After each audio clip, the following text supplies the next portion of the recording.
4 valve ba to? Honda Click Special Edition. Pang Wiltec. Ayan. Ito ata yung parang 2025 na, pero alam ko special edition lang to ng Wiltec. As usual pa rin, wala kasing nabago. 18 liters under seat storage, tapos 5.5 gas tank capacity. Naka glossy gold ang kanyang grab bar. Tapos ganun pa rin yung kanyang panel board. Version 3 pa rin siya. Tsura niya, kulay lang yung nabago. Side mirror, mahahaba pa rin yung kanyang mga tangkay. Dahon type pa rin siya. Okay, handle grip as usual pa rin sa mga Honda. Ganito talaga kanilang handle grip. Nakalagay dyan 50 anniversary.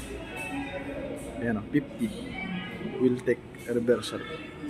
Maraming mga vloggers yung pumirma sa kanyang head cover. Napakaganda ng pagkakakulay ng mags niya. Pinasadya talaga gold. Okay, tas ang ganda ng every single detail of the decals. Talagang pulido. Talagang click talaga yung pagkakadesign. Ang ganda. Ang battery niya nandun pa rin syempre. Kasi ito pa rin yung version 3.2. May charging port pa rin. As usual pa rin naman. Ayan. USB type. Charging port. Okay, safe yan. Cord na lang ilalabas niyo. Makakapag-charge na kayo. Charge na kayo. Then, keyless. Sorry. Ano siya? Disusi siya. Tapos, may push button yung kanyang para sa mabuksan nyo upuan. Tapos may key shutter siya para safe yung susian. Okay. Ganda. Honda Click 2025 na siguro to. Kasi ngayon lang naman nilabas to. Tapos yung panggilid naman wala namang nabago. Ayan pa rin panggilid. Wala pa rin siyang kickstart. Ayan pa rin yung kanyang footrest. Parang sa Wave Dash, Honda Beat, pare-parehas lang talaga yung design ng kanilang footrest. Okay. Side stand, meron pa rin safety feature yan.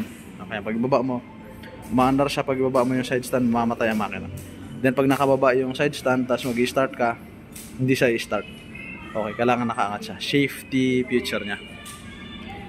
Ang hindi ko lang nagustuhan dito sa Click na to is yung dito sa ilalim parang hindi safe sa mga, diba, malakas yung ulan, madumi yung kalsada. Halos lahat mapasok doon sa loob. Marami na ako na-encounter na marumi na talaga yung banda sa throttle body na yun. Pwede naman kayo magpa-customize siguro, pero wala pa ako nakita. Customize dito, mud flap, or else magpakabit kayo ng tire hugger na hanggang dito. Hanggang dito sa baba. Parang meron nata yung ginagawa sila na parang customize hanggang dito sa baba para hindi papasok yung dumi ron sa loob. Napakaganda talaga ng mags, mga kaibigan. Gawa ng ang ganda ng pagkakagold niya, no? Hindi makintab, hindi naman siya matte. Bagay na bagay sa kanya. Ang maganda pa pala dito sa Honda, sa kagaya ng Honda Beat saka yung Honda Click, nandito yung kanilang mga sensor sa kanilang speedometer. Hindi basta-basta mapuputol kapag i-atras nyo. Pero siyempre huwag nyo pa rin i-atras for safety.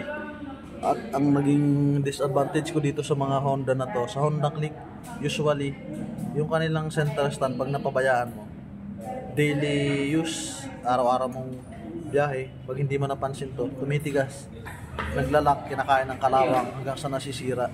Kailangan siguro may maintenance mo na every 3 months, 6 months, lalagyan mo ng langis yung center stand para safe. Okay. Alam naman natin yung single shock na to. Napakaganda ng Honda Click na to. Sikat na sikat. Napakaganda ng bounce. Dito sa likod, alam naman natin na ang Honda Click all LED na yan. All LED lights. Okay.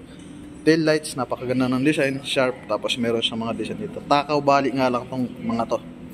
Kasi nakalabas. Hindi siya integrated. So kailangan nyo magpa-modified. May nakikita ako sa kalsada. Kanilang Click nila may naka-modified na bakal dyan. Nakasadya siya. Protection para hindi basta-basta mabalik. Okay. Napakaganda. Makunat yung kanyang plastic ng fender. Okay, yung pipe niya yung stock pa rin. Yung Honda Click version 3. Napakaganda. Honda Click 2025 kasi ngayon lang nila nilabas yung 2025 na design na to. Okay. Stock seat niya. Okay, madulas. Pwede mo pa rin ipamodify dyan. Leather. Walang nabago dito. version 3 pa rin yung style, yung shape na yan. Okay. Maganda dito, pwede ka mag-design dito ng gold. Ano, gold bolts, lagyan mo yan. Pero okay na yung mga lever nito, magaganda na. Stock is good. Okay, maganda na design. So yun lang mga kaibigan, maraming salamat sa mga sumusuporta. Hopefully na palagi nyo sundan yung ating videos. Marami pa tayong paparating na videos. Medyo busy lang talaga dahil marami na tayong mga project assignments na ginagawa. Yung mga switches nga pala, paalala ko as usual pa rin. Walang nadagdag. Wala siyang idling stop switch dito. Very common lang. Okay. 2025 version 3.2. Kasi kulay lang naman nadagdag sa kanya. Wala po tayong version 4 para sa mga buyers, customers. Wala pa po tayong version 4 na Honda Click. Version 3.2. Okay. Maraming salamat. Shout out nga pala. Ride safe always.